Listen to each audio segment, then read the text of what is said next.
What is up, everybody? Welcome back to Outside Line Media, and we are home from a very eventful Mid-Ohio. Talking some IndyCar. We had Indy Next and IndyCar at Mid-Ohio this past weekend, and we have IndyCar Doubleheader as well as Indy next weekend. Um, that race is going to be at Iowa.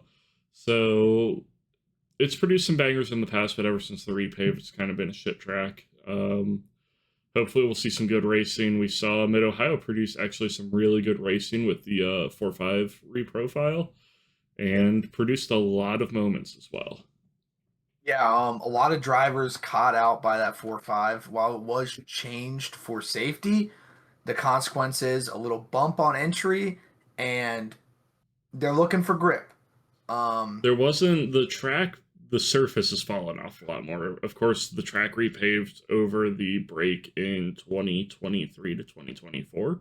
Yeah, so second year Um, on this new repave, but definitely a lot of drivers saying that if you missed it, you were going off. Good thing being, didn't lead to a lot of cars getting beached just from a normal off. They were able to roll straight through, which is good. No cars going upside down there. We'll get into there was cars going upside down, but not in 4.5.6. no Indy Um, cars going upside down either. It was just the youngins. yeah, definitely a successful shape, I guess I'd Yeah. say. I think it produced I mean, it we definitely saw made it a lot probably tricky. 7 or 8 cars go off during practice, and none of them were severe. Yeah, they all just rolled straight through. Definitely the preferred way to do it would be roll all the way up the hill and then rejoin going down. Some drivers such as Colton Herta preferred the ramp Wow. ramp off the curb Wow. preferred the ramp off the curb and get air. Some drivers, there's many. All the NXT guys did it too. Some Um, drivers preferred forcing drivers off track in turn 5 and 6. yep, yep, yep, yep. Um, It was an interesting race. Let's start with talking about Indy NXT. Highlight of the race, obviously, absolutely bonkers accident down the back straight. I think that was lap 2. Four, I think. Okay. Three, maybe. Escoto and Murray. I want to say it was Seb Murray. Um,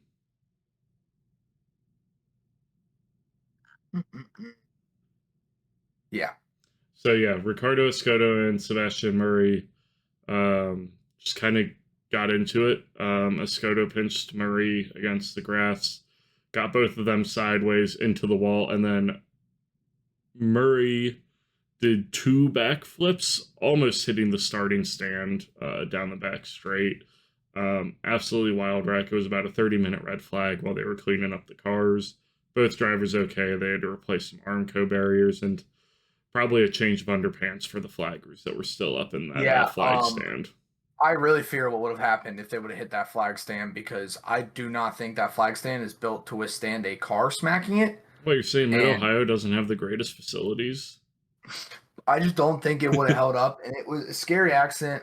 Testament to the AMR safety team. They were there immediately. Testament to Mid Ohio, man. 30 minutes to replace 2 sections of Armco and get them racing green again is impressive, especially when they had to bring out the oil dry truck.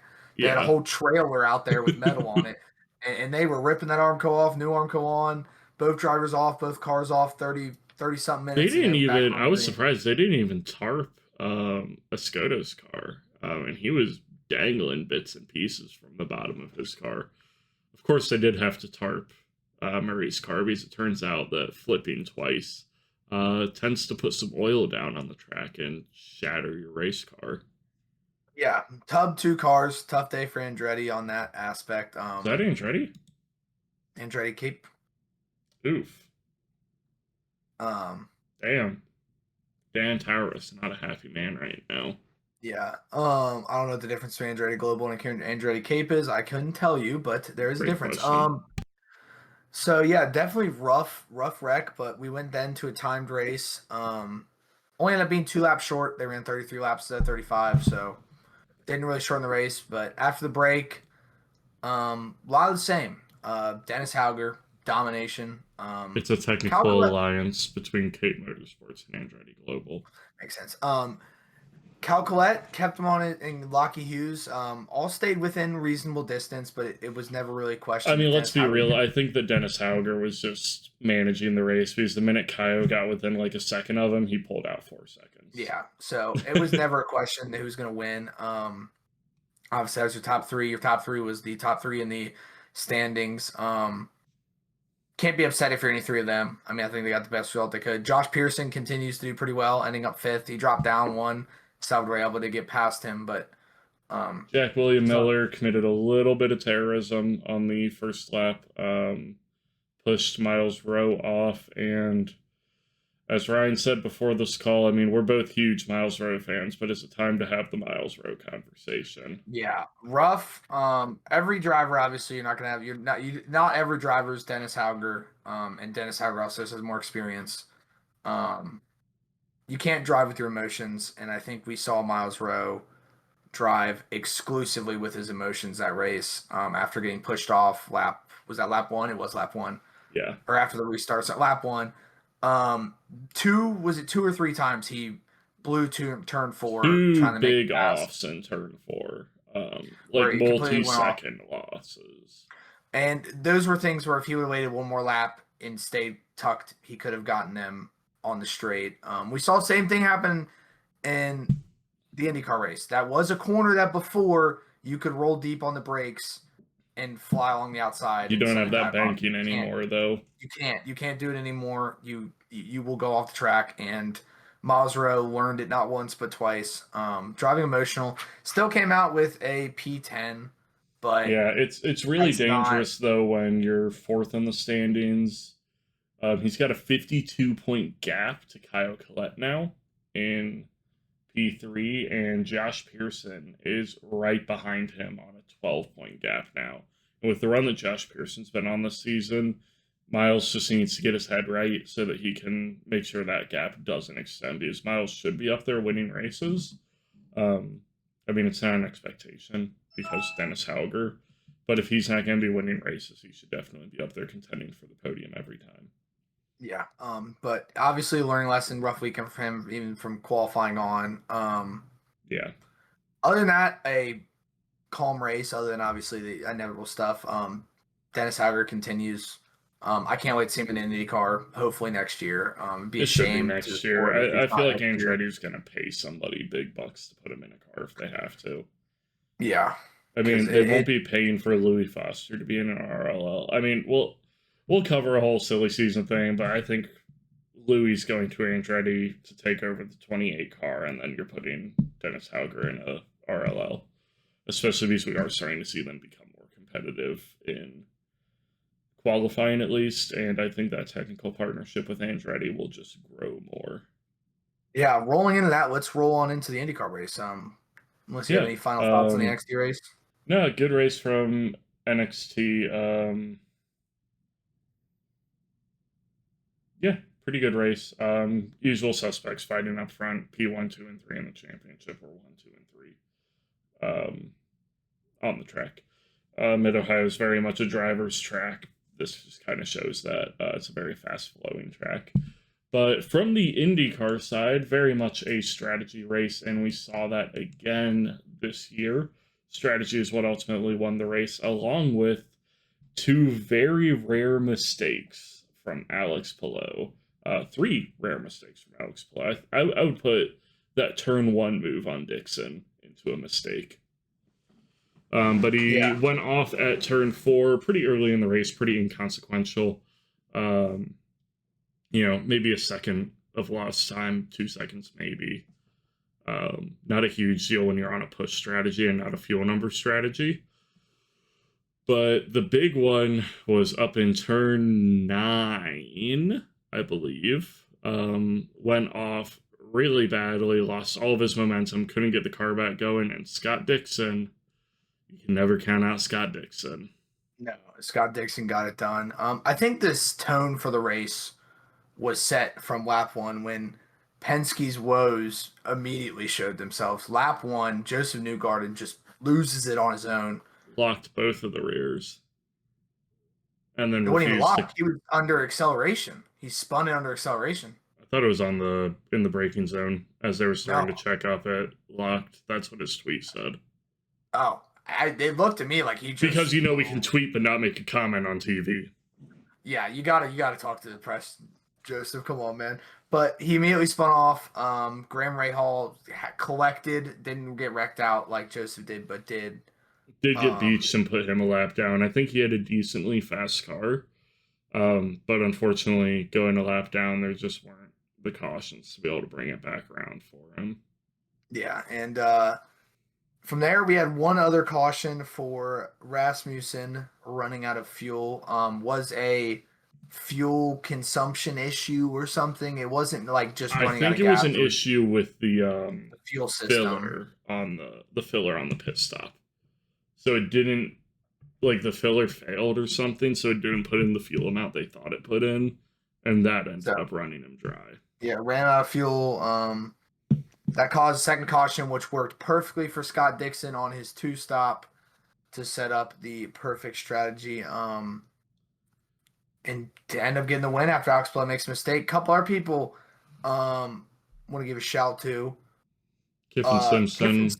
Kiffin Simpson was gonna have a great race, but unfortunately makes a pit stop mistake, stalls it, and then after getting the car, and now it is tough.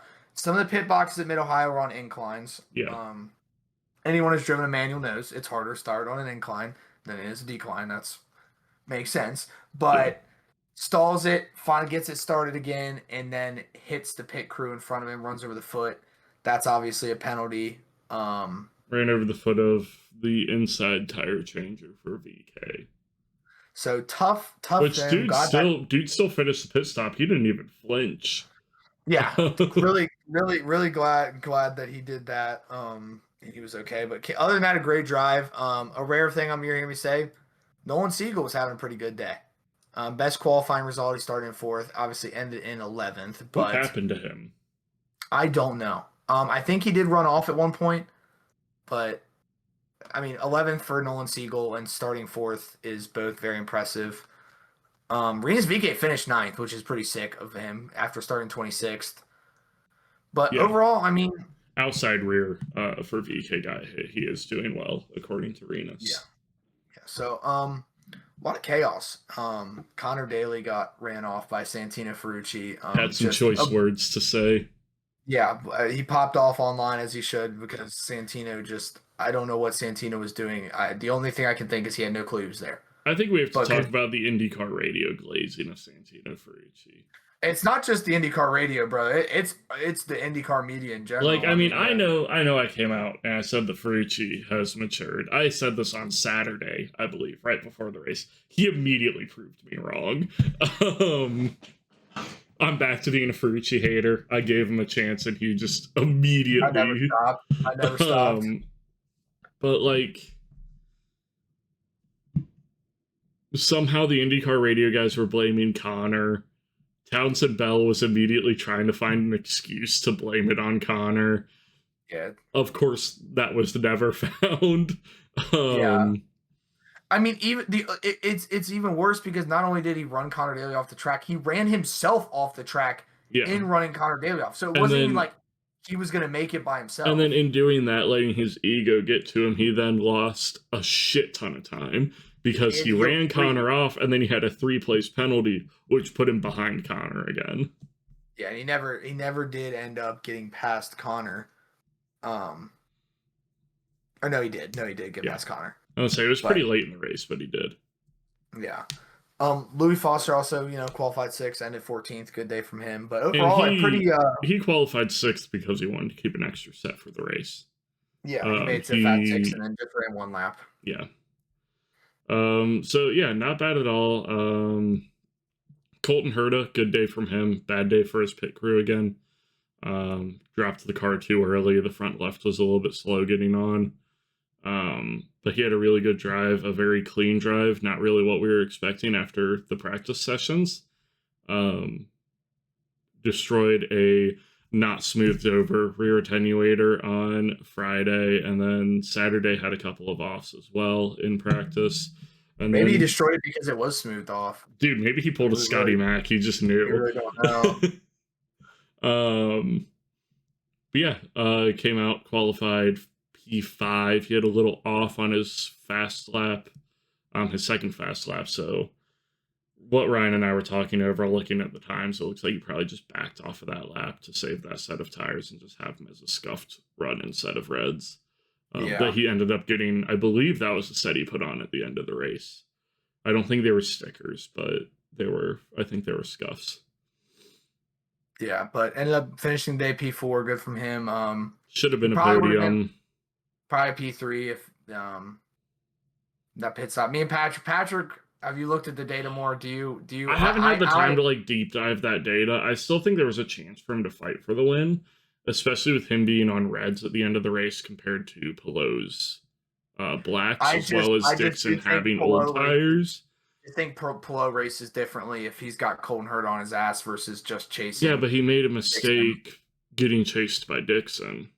So, like, I don't know. Like, I mean, it's definitely not a for sure win, but I would have to see, like, the lap time each lap to really be able to look at that delta. I think he would have been a couple seconds off of the back of Palou in P3. Newgarden's not an easy pass. No. Also, but that pass should have been that pass should have happened on pit road. He was only, I want to say, he wasn't that far ahead of him when the stops happened. And Colton probably lost a good 3 or 4 seconds on that stop. Yeah, if he lost 3 or 4 seconds, that means he would have been 1 second behind Newgarden coming out because he ended up 5 seconds behind. Yeah, and he was on, Newgarden was on blacks, if I remember. So, and you never know, but obviously wonder woes, it's always a what if when pit stop stuff like that happens. Where's Colton at in the championship now? I mean, this definitely helped because he had a rough beginning of the season. It's been a season of what ifs from Colton Herta. He probably would have won St. Pete if they hadn't screwed up his pit stop. He was on the right strategy. He was the fastest on that strategy, and they just decided to kill him in the pits. Yeah, best ever hypothetical driver, Colton Herta. 100%, dude. You take the pit, like, Andretti, please just get fly-in pit crews. For the love of God, get fly-in pit crews. You have enough money. Your owner just bought the Dodgers, just bought the Lakers. You have the money to pay fly-in pit crews. You have an F1 team now. On the off weekends for F1, can we please put the F1 teams in IndyCar pit stops, please? Like, just anything to make the 2016 better.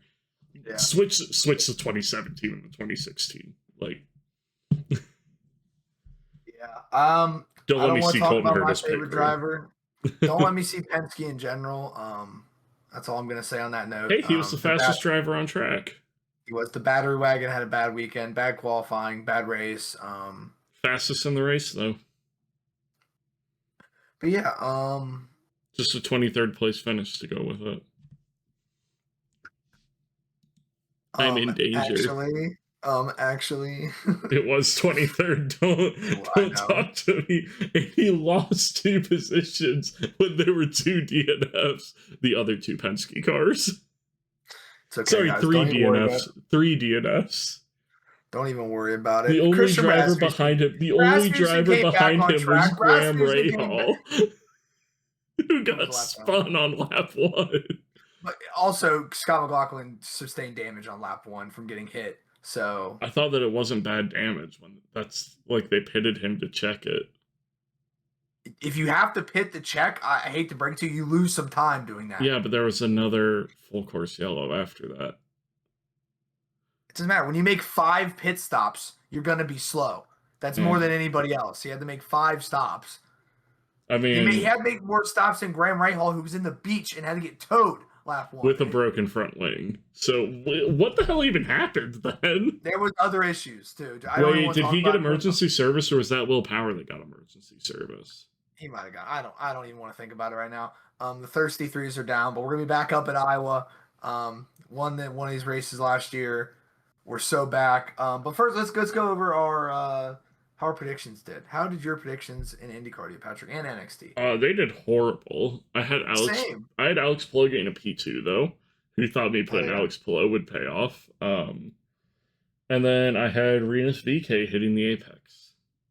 I actually got both my hit the apexes this week because Salvador de Alba definitely hit the apex in the Indy Next race. Nice. That is great. All I got was Fro hit the apex. He ended up 6th, starting 15th. It's a good race from him. Mm-hmm. And I had Graham Rahal finishing 25. Almost got 3 points. He finished 24. If Rasmussen would have known how to have fuel in his car, I would have been on for a master class and gotten 3 points. But it is what it is. I will take my 2 points. I got none of my predictions in XD right. Yeah. Our Indy Next predictions were done on Instagram this week. So go throw us a follow at Outside Line Media on Instagram. Just to be able to keep up with our content that we put out during the race weekends. Yeah, we're trying to pump more content on there. Hopefully more short form stuff like that about stuff on racing. We had a lot of cool content this weekend. Yeah. Looking forward to doing even more, especially there'll be some cool stuff coming up at the end of the month for Vintage Motorcycle Days, especially. Yeah, it'll be a fun time. But got some collab videos coming up. You can blame Kermit the Frog for them not being out sooner. If you know, you know. If Kermit. You know, you know. Do we even have any? Yeah, no, there is a picture of Kermit the Frog out there somewhere. But it's Podium Pop posted it. I thought the Marley posted it. Marley might have also posted it. One of them posted it. A picture of Kermit our producer decided to unplug the audio from the camera, and he happened to unplug the audio. And we recorded a full. How long was that? I don't even know. It was like 20 minutes. It was like perfect length. Really great podcast. We'll re-record it. It's okay, but we move on. But moving on, we got the Iowa Doubleheader and the NXT race. As Patrick said earlier, the race has not been great since the repave. It is what it is.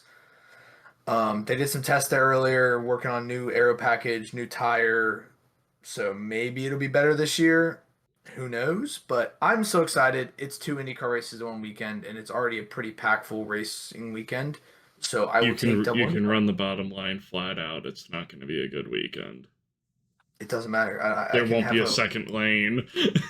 Let me have hope. This is coming from 2 different IndyCar drivers. Let me have hope. But so how we're going to do this is we're going to do 2 separate sets of predictions, one for race 1, one for race 2, and one for Indy Next. Everyone on Grid Rival, make sure you check your team on Saturday. This counts as 2 different races, so you will possibly have drivers running out of contract after the race on Saturday. Yes, it is 2. Hopefully little Dave and Colton Herta do well in race 1, because I don't have them for race 2. Yeah, I have like 4 people expiring for race 2, so should be interesting. Josef Newgarden's only $15 million right now because he's having a horrible season. Book him right now. He's my pick of the race. You can also make him a talent driver, which is ridiculous. Yeah, Josef Newgarden can be a talent driver for your 2 oval doubleheaders. I think I found the cheat code for this weekend. Brother, how things have been going, he might not even roll off the start. I don't need to hear it. I'm actually rooting for Penske for once because I need to get past Ryan in this championship. Who's even in first? I don't know. Me neither. I really don't either. It might be Marley. Maybe. I don't know. It's someone, but we're getting cooked. But let's get into our race predictions. Patrick, race numero 1. Who do you got? P3. P3 for Iowa race 1. Sorry, it's just a wall of text. I have Josef Newgarden. Okay. Think he's finally going to bounce back and get his first good result of the season, Penske's first good result of the season, and it's not even going to be a win. Who you got in P3? I got Scott Dixon. You just can't count out Scott Dixon. Especially because it'll probably end up being a fuel mileage race. Yeah. So I got Scott Dixon P3. I think he's going to continue to run. Yeah. What about your P2, Ryan? I am delusional. Scotty Mack, winner of race 1 last year, is going to get a P2 in race 1 this year. All right, I don't hate that. We need a break. He needs a break. Give this man his vanilla ice cream cone from. I think he also did worst in the Legends race too. It doesn't matter with SVG and Bubba Wallace. It might have been SVG though. Boo-hoo, SVG, who just swept the NASCAR weekend. Oh, God, I bet he feels so terrible. He needs Who do to you got? do, bro. SVG's gonna get a triple whenever there's a road course with trucks, Xfinity, and Cup running the same weekend. Wild. P2, not really known as an oval guy, but he finally broke that curse this year. I've got Kyle Kirkwood in P2. Okay. I think he's going to continue. I mean, he's been having a great season. I would not be surprised to see it. Who do you got winning? I think the Chevy is going to break their winless drought this season and get their first win of the season in race 1 at Iowa. He was fastest in the closed test. I've got Connor Daly. Connor Daly, winning wow, race 1 at Iowa. I agree with the Chevy sentiment. Although I don't agree with who.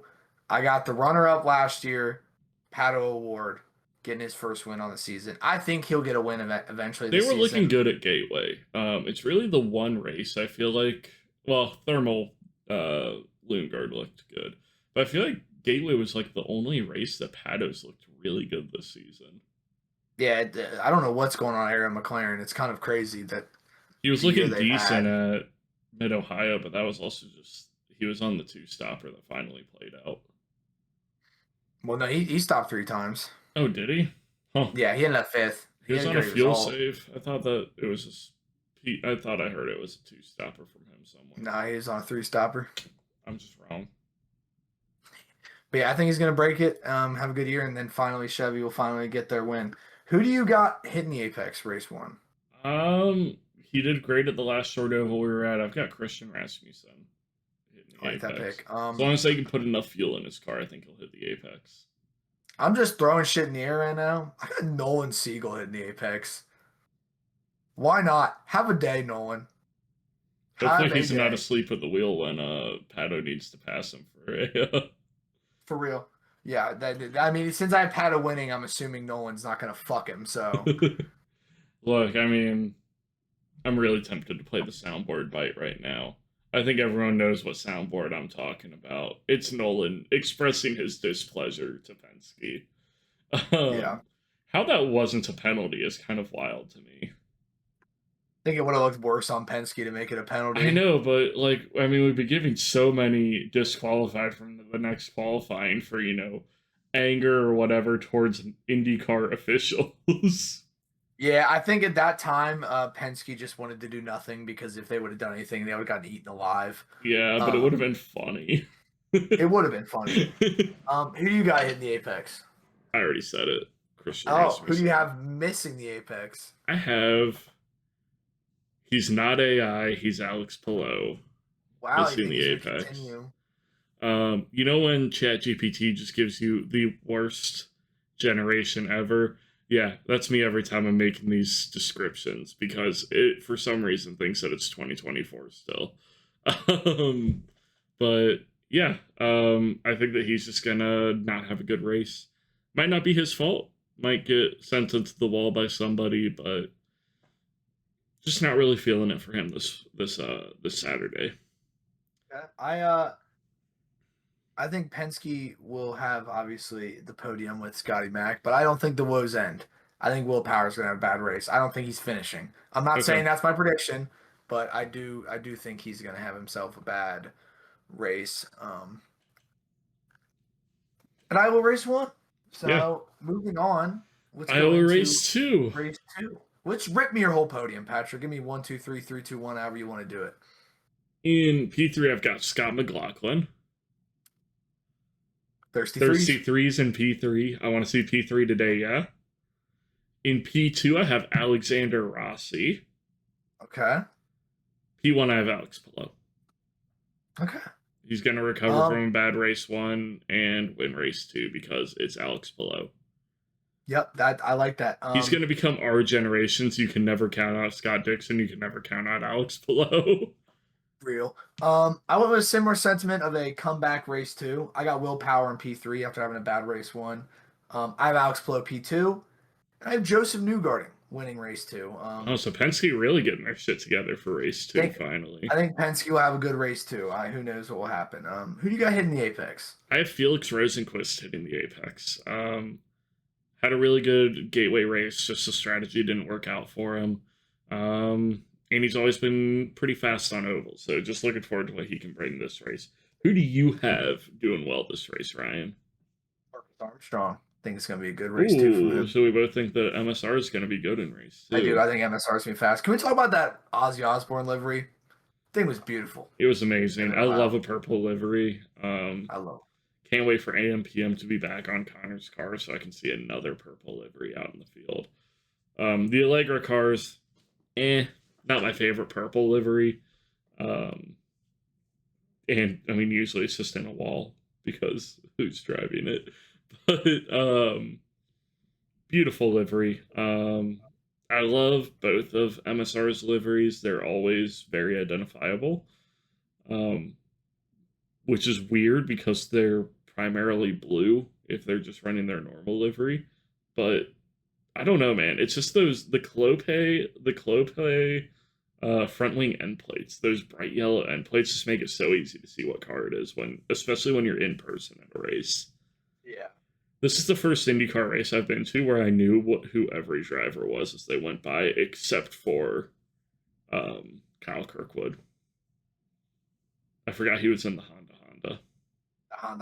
Some of the black and red ones were mixing. Santino's and the battery wagon at a glance look kind of similar. Jacob Abel and Kyle Kirkwood's looked very similar. Yeah, but he got missing. Who's going to have a bad race too, Pat? Talked about purple cars. I got Marcus Ericsson missing the apex. Don't know if he's going to have Fox Sports on there again. Which, don't understand why they're sponsoring a car, but hey, cool. The sponsorship up, cheapest sponsorship spot they could find. Like, I mean, I don't get it. Like, you're on Fox. Like, just run a fucking commercial for Fox Sports. You do every run-in, basically, but I don't know, man. Like, it gives me the vibe of, the NASCAR in, like, the early 2000s, the teams that couldn't get a sponsorship, where NASCAR would just pay them to race and they'd put a military branch on there. Just gives me that vibe. Like, he didn't have a sponsorship for this weekend, and IndyCar was like, yeah, let's just slap Fox on the side of it.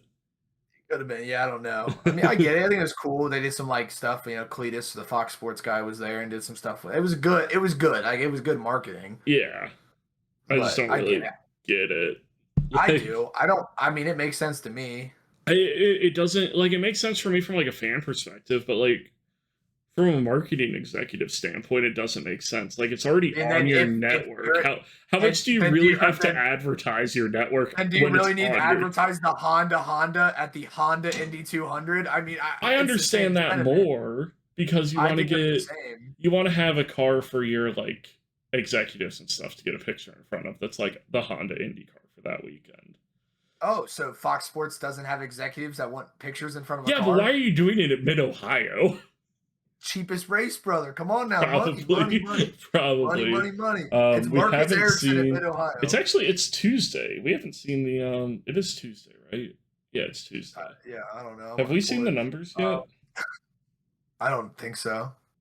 Who usually posts them, Tony? Who's your Misty Apex, Pat? I'll find him. Marcus Ericsson. Hence why we were talking about that. Did you say that? Oh, you did. Purple cars, man. We got off the hinges, and I forgot what we were talking about. Who do you have missing the apex? I got Pat O'Ward. I think he's gonna have a good race. Great race 1, win it, and then have a bad day. I don't think the TV numbers are out yet, Patrick. So it'll probably be a little bit later tonight. Those come out. Yeah, but yeah, I think he's gonna have a bad race 2 after winning race 1. So that's our IndyCar predictions. Let's roll into last but definitely not least our NXT predictions. Who you got winning, Pat? I have. Might be a little bit delusional. I have Lockie Hughes winning in Iowa. Okay. just the vibes. I mean, we saw Dennis Hauger's definitely not a slouch on the ovals. Yeah. He led the majority of the Gateway race, but Lockheed just kind of knows how to sit back and wait for an opportunity to present itself and make a run on the entire field from P5 to P1. Yeah.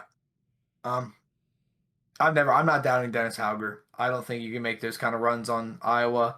As much as I was trying to gas it up earlier, if it is Iowa, Dennis Hauger's going to dominate. It's going to be another Dennis Hauger weekend. Plain and simple. Surprised you didn't want to save your Dennis Hauger pick for the next road course. Nah, I'm burning it right now. Damn.